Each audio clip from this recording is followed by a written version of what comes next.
And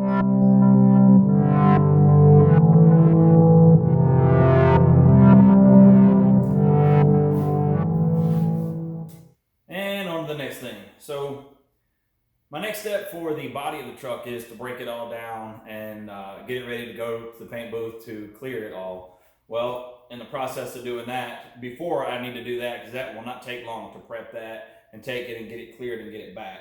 Because once I get it back, I'll be ready to build the interior. Now, you'll notice I've taken every piece of trim, everything off of this old dash.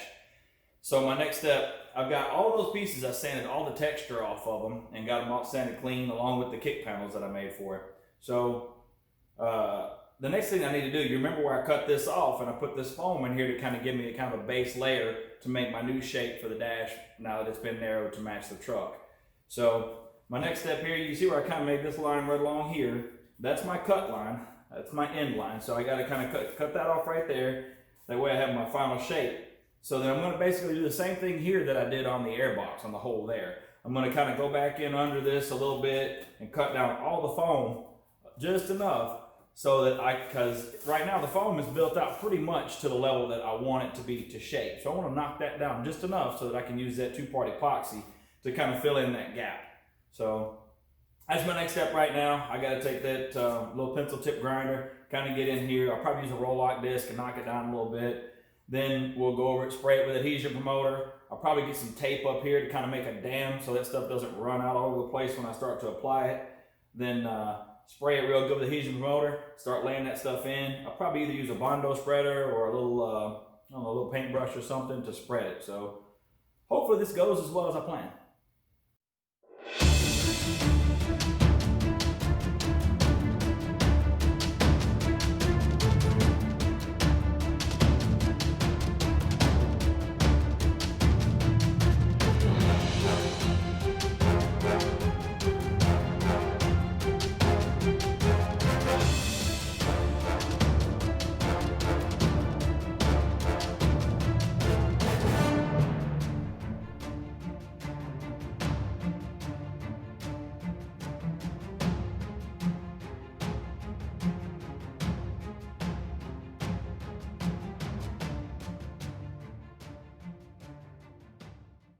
Well, as you can see, I got everything kind of roughed up and I cut in down behind this about 1/4 of an inch or so. It's a little warm today, so this stuff's probably going to kick off pretty fast. You see I got it kind of stood on end as much as I could. So I'm probably going to have to do this in stages. I'll probably start down here and build it up as much as I can and kind of spread it out and then work my way up, because if it gets hard in the tip, I have to replace the tip. Tips are expensive, the material's expensive. I'm just going to keep working it and working it and working it and see how far we got to go. I've got a little piece that I cut off that goes right here on this corner that I'm actually going to have to glue back on, and it actually fits perfect with this piece that goes right here that I forgot to bring home from work. But I'm going to go ahead and get it built up as far as I can. I know that piece kind of comes along here, so I'll go on and probably just fill it up all the way to right in here somewhere. And if once I get that trim piece back, if I need to cut it down, I can always cut it down. The biggest thing right now is to get this stuff on here, because it makes it good and hard. That way you can't just come along and hit it with something and knock it loose, because this foam right now, even though it's firm, if you were to hit it, it will break it off the back of this. Whereas once I get this epoxy on here, this stuff will be on here pretty good. That's supposed to be just a dust coat, but I always get a little carried away. I figure if it promotes adhesion, let's promote a lot of it.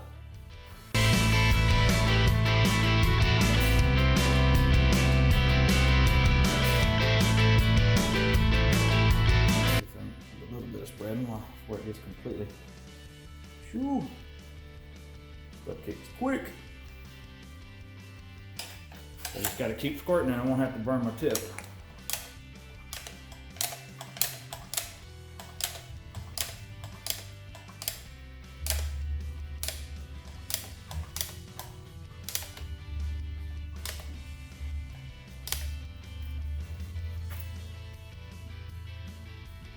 Generates some heat too, which makes the next batch, when you try to put it on top of it, kick even faster.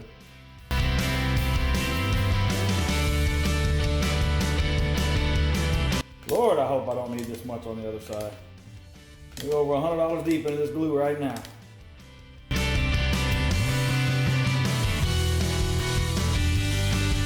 Phew! It's one very expensive side of the dash. Thankfully, ooh boy, it's putting off some heat too. Thankfully, I won't need as much over here. I'm trying to think of a way maybe I could pick it up and kind of pivot it or something here. That stuff is locked up quick too.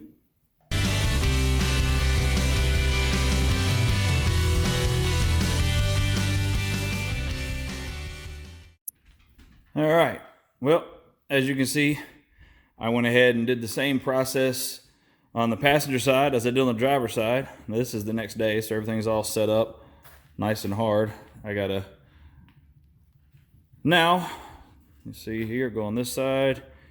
Everything's all set up hard as a rock.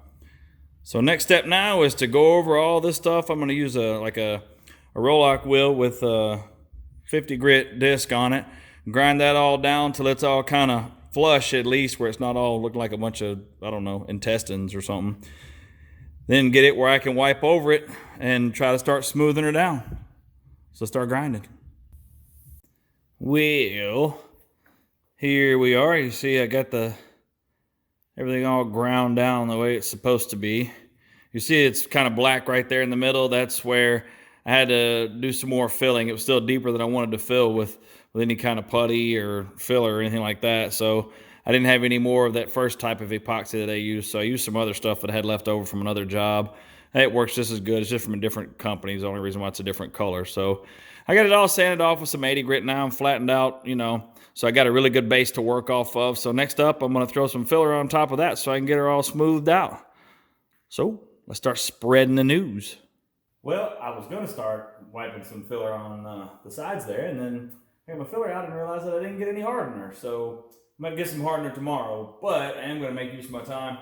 I'm going to go ahead and start sanding some of this texture off of this dash because it's going to take a while. Because basically I have to sand over all of it with 80 grit paper, and I sand all the texture out of it. Then I come back behind that and I sand over the 80 grit with 180 just to try to kind of knock the scratches down a little bit. That way I won't have to prime it quite as heavy whenever I get ready to do it, and I have to worry just a little bit less about the scratches shrinking up after the fact. So that's what I'm gonna get going now.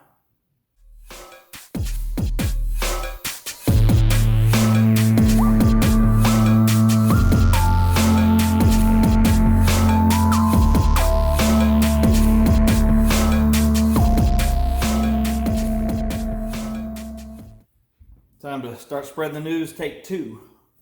Now this stuff that I'm using right here is kind of like a Marglass type product. It's basically really, really fine ground up fiberglass. I don't even know what you call it, honestly. Fibers, that's the word I was looking for. This stuff right here, if you have some heavy spots that you still need to fill, this stuff is made just for that. You can fill up really heavy spots, which I don't have anything that's really, really, really heavy, but most people use Bondo or body filler, whatever you want to call it, to do stuff like that. And you can use it for that, but it's not what it's actually designed for. I see it all the time in my line of work, people misusing this stuff, and this is actually what this stuff is made for filling big voids. Now I'm going to use this stuff right now just to fill the heavy areas that I need to fill, because like I said, that's what this product is made for. That way I can come back with a skim coat of Bondo or putty after the fact, and this stuff will stay in there. This stuff gets super hard. Like I said, it's actually designed for doing this, for filling big gaps. That way I can kind of rough in my initial shape with this. Then I can come back with a little bit of mud after the fact, and I don't have to go crazy with that stuff. This stuff does not sand all that great, but it is what it is. To get the finished product you want at the end, you got to kind of give up a little bit from time to time. Now, what I like to do with this stuff is wipe it on heavy and sand off what I don't need, because I don't want to have to wipe it numerous times. I want to make one good heavy wipe with this. You know, try to wipe it on as smooth as I possibly can. You know, make my sanding, kind of minimize it as much as possible. Then I can always come back. You know, I'd rather have to sand off the excess than have to come back and wipe it again with this stuff. No, everybody doesn't do it that way. A lot of guys will want to wipe stuff 3, 4, 5, 6, 7 times and just keep sanding it and sanding it and sanding it. I try to just throw it on really heavy that first shot. Then that way, when I come back, hopefully I can just make one wipe with filler, you know, with actual Bondo or filler, whatever you want to call it, and use that just to pretty it up, and use this more for my structure, because that's what this type of product is designed for. A little dust on there trying to build up on me. But when this stuff gets hard right here, it is on there. This plus that plastic repair stuff that I put on there will make this very, very, very, very rigid, which is what I want. So I mixed up just the right amount. I've got to put just a little bit on that passenger side over there, not much. It finished out a little smoother with the epoxy than this side did, but there's just, like I said, a little spot or two over there. So this worked out really good. What I'll do with this when I get ready to start finishing it, I'll probably take a grinder, knock the top off of it, then come back with a DA, kind of rough in my shape, and then I'll finish it with the block. And that way, hopefully there after that, all I've got to do is put a little coat of putty or a little coat of mud over it and be able to finish it out and have it ready to prime.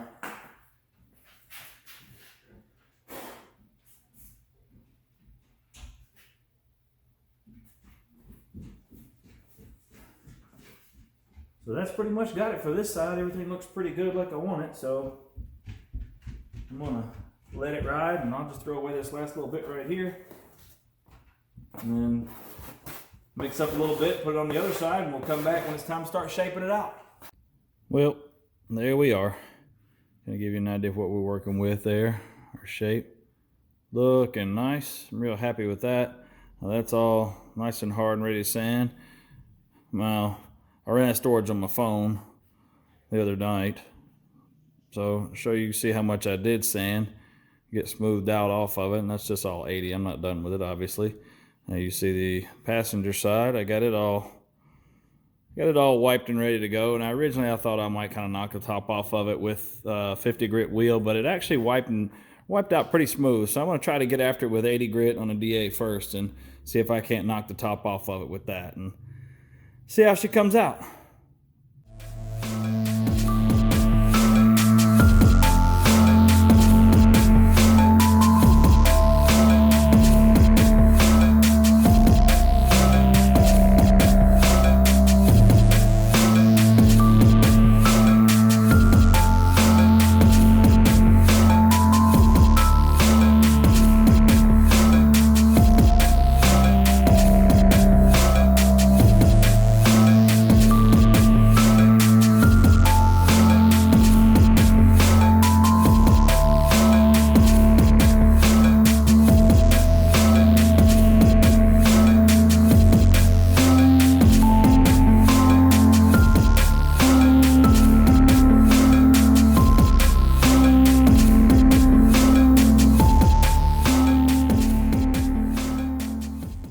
All right, well, you saw we got all our Marglass sanded and finished in. Came out really nice, actually. Filled all the spots that needed to get filled, all the heavy stuff. Now, you saw I fit that piece of trim that goes on the dash that went across right here. I thought with this line right here, I was just doing that from memory, and I thought that would actually be a good line for it. As you saw, once I put it on, it actually came way up here. So I made this line right here, And I'm going to come back with some of that Marglass. I'm going to lay down maybe some tape or something right along the line here so I get it exactly where I want it. I'm going to come back, I'm going to fill this void up with Marglass and just kind of wipe right over this area and try to get it finished off nice and smooth across there. And we'll get that finished in. Then we'll be ready for some putty.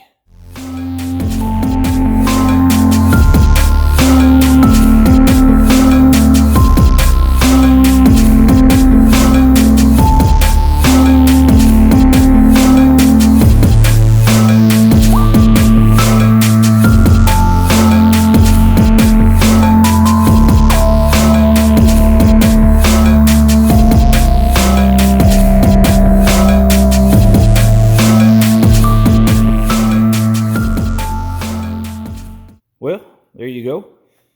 Still not quite there, but a whole lot closer. So I got that all sanded out and worked out as one. You see all the different pieces kind of coming together now.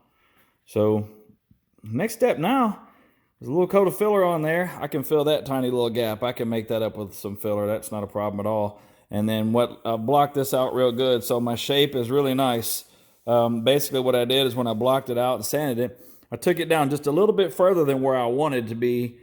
That way I can come back over with a skim coat of some filler and finish out the filler, and I won't have to block. I shouldn't have to block really down through to this stuff too much, because this stuff is actually going to be harder than the filler that I'm going to put on. So the filler will cut down faster and this would stand up through it. So I actually want to end up with just a nice thin coat of filler over the whole thing to work my shape out, and then hopefully be able to maybe just hit a few little pinholes after that, and it'll be ready for primer there. Now I'll take you over here to this passenger side of it. You see it's all blocked out good too. It's ready for a thin coat of filler. You see it's got some chug holes in it here and there. That's what those are, right in there. I'll fill all that up with this next coat of filler. Well, should get them on. Might be one or two little stragglers, but get my shape. Same thing over here. I'll be able to finish shaping this guy out, and then hopefully maybe just hit a couple little pinholes thereafter. Then I just have to sand the texture out of the rest of the dash there, and all the pieces will be ready for primer. So next up, let's spread a little mud. Well, once again, I got ahead of myself. By the time I was in the middle of wiping this coat of mud on here, I realized that I wasn't videoing, but I think you get the idea. So that's just one heavy coat. I'm going to block off 95% of that. But like I said, I like to put one heavy coat on. I'd rather just do a little bit more time sanding one time than to have to come over and wipe it and sand it, wipe it and sand it, and wipe it and sand it. Now that side I haven't touched yet. Now this side I've already got kind of sanded and got her shaped in the way I want. Looking pretty nice. You see it's got a couple little chug holes there I got to fix, but those are no problem. I'll put one little thin coat of mud or putty over top of that, and that will all clean up real nicely and then be ready to prime. So I got to fit that little dash piece on there here in just a minute. As long as it fits good, I'll just go over with a real thin coat of mud over top of that and then get started sanding on this other side. And I'll show you how that comes out in a minute. Ooh, buddy. Getting close now. All I got to do, you see that's all roughed in and shaped out, kind of finished out with 80 grit. And so now all I got to do is just throw that final coat, fill up those big fat chug holes right there in the middle, fill those up, smooth it out, finish it out with a little 180. And then I got to go over, you see I got the rest of the dash, got all the texture sanded out of that, except those little gray spots right there. I'll have to do those by hand. Other than that, I'll run across the whole rest of the dash with some 180, and then she'll be ready for primer. Oh, yeah. All right, well, finally, the day is upon us. Prime time. We get to prime all these interior parts. So let me start by showing you the material that we're going to use for this. There it is, called All You Need. This stuff right here is for, I mean, you can use it for, you know, restorations or anything where you need some high build primer to fill up some heavy stuff. You see it's 86% solids by volume. It does not use a reducer at all. Pretty much what you spray on is what you're going to be sanding. This stuff builds high. So let me show you our setup. I have modified the garage here so I can use my wash bay as my paint booth, I guess you might actually say. So Let's go in here, see what we're working with. All right, so you can see there's our dash. You see I kind of taped up the big holes so I didn't just blow primer in on all of my wiring and stuff like that. And then we got our kick panel slash speaker pods right there. We got a main piece of our dash there. Got all of our small pieces here. I'm gonna use those two Lasco box fans. I'm just gonna raise that garage door up just enough to clear those two fans. And then all the plastic is kind of stapled down except for this one corner right here where I walk through. And it probably will, I would imagine those fans will kind of suck air through this way. That way it should pull it across the entire room and out the door. So I've got everything kind of all wiped off and solvent clean now. So all I got to do is come in here and spray a little adhesion promoter on everything, mix up my primer, and then I'll be good to go. So hopefully when we come back, this stuff will be all primed up, looking nice. Ooh, looky there. Don't she look pretty? Now, ignore the big chunks of crap that's all blown in it. I had a little mixing cup failure, and I had to throw away the mixing cup that I brought home from work that I thought was a good one because it had a little hole in it, and I ended up having to grab one that had a bunch of bolts in it and some old dried up paint in it to try to make do. And some of that old dried up paint just found its way into that primer, but there's enough of it on there that it'll sand out. No problem, because this stuff is really high solids, but there it is. So now I'm just going to set all this crap to the side for probably 3 or 4 days, let it dry up real good, and move on to the next thing for now. All right, well, there you have it. Now the dash and all of its components are now scattered around the floor everywhere where I try to get the rest of the truck ready for paint. You'll see all that coming up in upcoming episodes. I gotta say though, as far as the dash goes, I could not be happier with how it all turned out, considering how much I had to narrow that thing and to get all the pieces where everything would fit and sanded all that texture. It came out really, really good once I get it all sanded and painted. We're gonna paint it gloss black, just base clear black. That way it looks nice and everything should look like it goes in the truck. So hope you enjoyed this episode. Hope you enjoyed the previous one. So getting this whole dash and everything together. Stay tuned for what's coming up next. It just keeps getting better.